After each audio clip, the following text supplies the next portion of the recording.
Salaar ceasefire. Actually Prashanth Neel అక్కడే పెట్టేశారు cinema ఏంటి అని. ఇట్స్ ఫైర్ అని. నచ్చింది గైస్ నాకైతే. డెఫినెట్లీ ఇలాంటి మాస్ యాక్షన్ డ్రామా చూసి ఎన్నాళ్ళ అయ్యిందో అనిపించింది. అసలు వరల్డ్ బిల్డింగ్, ఇంకా 2 ఎక్స్ట్రీమ్ యాక్షన్ బ్లాక్స్ ఉన్నాయి. ముందు ముందు చెప్తాను. ఇంకా వరల్డ్ బిల్డింగ్ ఎందుకు అన్నాను అనేది కూడా ముందు ముందు అర్థమవుతుంది. కంటిన్యూ చేసే ముందు ఒకటి, నీల్ కరెక్టే చెప్పారు. ఆయన ఏం చెప్పారు అదే, ఇట్స్ ఓన్లీ సలార్. అండ్ ఇంకోటి ఉగ్రం రీటెయిలింగ్.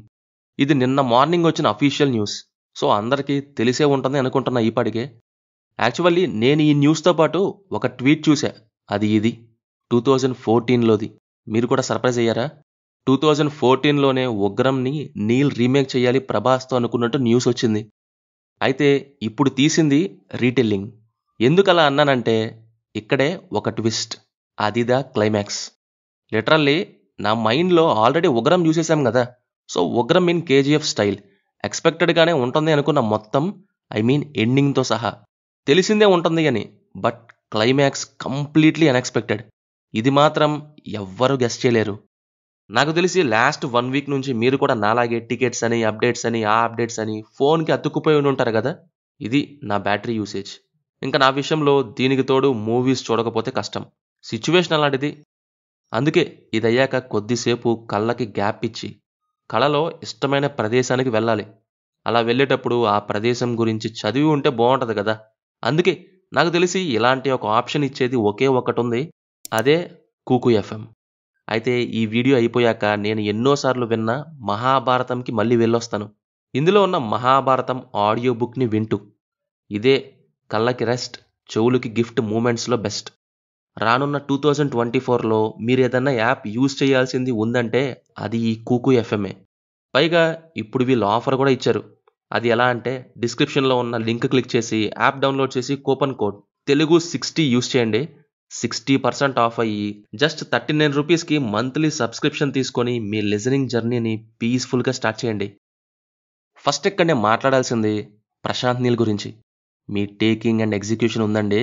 లిటరల్లీ ఒక డైలాగ్ ఉంటుంది ఇందులో, డ్రగ్స్ అండ్ పిచ్చోడి గురించి వరద చెప్తాడు. దేవా క్యారెక్టర్ని ఎలివేట్ చేయటం అండ్ ఆ క్యారెక్టర్ రైటింగ్ నచ్చింది ఇందులో. సినిమా ఫ్రెండ్షిప్ అండ్ థ్రోన్ కోసం పైకి దేవా బర్స్ట్ అవుతాడా ఏంటి ఇప్పుడు అనే క్యూరియాసిటీ మొత్తం ఉంటుంది మధ్యలో వరదరాజ క్యారెక్టర్ తోటి. అయితే ఇది వరకు మహాభారతం గురించి 2 చెప్పా కదా, కర్ణ, దుర్యోధన, కృష్ణార్జున అని. ఈ రెండిట్లో ఒకటి ఉంది, బట్ అది నేనేంటో చెప్పను. అది చెప్తే స్పాయిలర్ అవుతుంది. క్లైమాక్స్ చూస్తే మీకే అర్థమవుతుంది. ఇంకా దేవా బర్స్ట్ అయ్యేటప్పుడు కొన్ని సీన్స్ అయితే peaks. Definitely after Baahubali Prabhas కట్అవుట్ని ఎవరు, ఐ మీన్ లుక్స్ వైజ్ కానీ కట్అవుట్ వైజ్ కానీ ఎవరు సరిగ్గా వాడుకున్నదే లేదు. యాక్షన్కి తగ్గ సీన్స్ పెట్టట్లేదే అనుకునేవాడిని. ఫైనల్లీ ప్రశాంత్ నీల్ పర్ఫెక్ట్గా యూజ్ చేసుకున్నారు. ఫస్ట్ ఆఫ్ ఇది కొంచెం రన్ టైం తక్కువ ఉంటుంది. గ్రాఫ్ స్లోగా వెళ్ళి కోల్ మైన్ దగ్గర పీక్స్కి వెళ్ళిద్ది, ఇక ఆగదు. అయినా అవేం యాక్షన్ బ్లాక్స్ అండి. అక్కడ బోన్స్ ఇరుగుతుంటే తల తిప్పుకున్న నెక్స్ట్ లెవెల్ అది. అలాగే ఇంటర్వెల్ బ్లాక్ ఎలివేషన్ 2. ఇక సేమ్ ఫస్ట్ హాఫ్ లాగే ఈ సెకండ్ హాఫ్ కూడా. కాకపోతే ఒకటే, ఇక్కడ రన్ టైం ఎక్కువ ఉండడం వల్ల ఏమో కాన్సర్ని చూపించే టైం కొంత స్లోగా వెళ్ళిన ఫీలింగ్. బట్ సీజ్ ఫైర్కి కారణమయ్యేది ఎప్పుడైతే ఎంటర్ అయ్యిద్దో ఇక రచ్చే. అది అండ్ ఆఫ్టర్ దోస్ ప్రొసీడింగ్స్ ఇంకా pre climax to unexpected climax, ఇదంతా గ్రాఫ్ అమాంతం పెరిగింది. ఆ క్లైమాక్స్ గురించి పృథ్వీరాజ్ ఒక ఇంటర్వ్యూలో యూజ్ చేసిన ఒక పాయింట్కి సింక్ ఉంది. అదే జీఓటీ.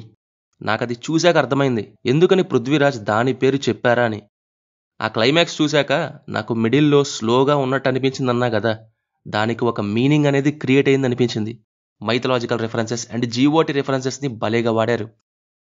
పర్ఫార్మెన్సెస్ వైజ్ ప్రభాస్ గురించి ఒక్కటే, ఇదయ్యా మీ అసలు రూపం. స్వాగ్ కానీ, సైలెంట్గా ఉండే సీన్స్ కానీ, వైలెంట్లో కానీ ఒకప్పటి ప్రభాస్ని చూసే అనిపించింది. పృథ్వీరాజ్ కూడా సూపర్ పర్ఫార్మెన్స్ ఇచ్చారు. రిమైనింగ్ అంతా కూడా అందరి పేర్లు చెప్తూ పోతే పెద్ద లిస్టే అవుతుంది. అయితే సినిమాలో ఎవరన్నా కొంత ఓవర్ చేసిన వారు ఉన్నారంటే దట్స్ శృతి హాసన్ ఓన్లీ. స్టార్టింగ్లో డిస్టర్బెన్స్ క్రియేట్ చేశారు. టెక్నికల్ వర్క్స్లో టాప్ అయితే అన్బర్యూస్ యాక్షన్ కొరియోగ్రఫీ. వీళ్ళ వర్క్ని ఎంత అప్రిషియేట్ చేసినా తక్కువే. అండ్ సినిమాటోగ్రఫీ కూడా ఎక్సెల్ అయింది. బీజిఎం విషయానికి వస్తే నాకు ఇదే కొంత డౌట్ఫుల్గా ఉంది. Average type. నేను వెళ్ళిన థియేటర్ ప్రాబ్లమా, లేకపోతే అరుపుల వల్ల వినిపించలేదా, మిక్సింగ్ ప్రాబ్లమా, లేక రవి బస్రూరే తన స్టైల్లో కొట్టలేదా అనేది అర్థం కావట్లేదు. అంటే మొత్తం సౌండ్స్తోనే ఉన్నాయి, బట్ ఒక స్పెసిఫిక్గా అంటూ వినిపించలేదు. ఇది ఎవరైనా కన్ఫర్మ్ చేయండి.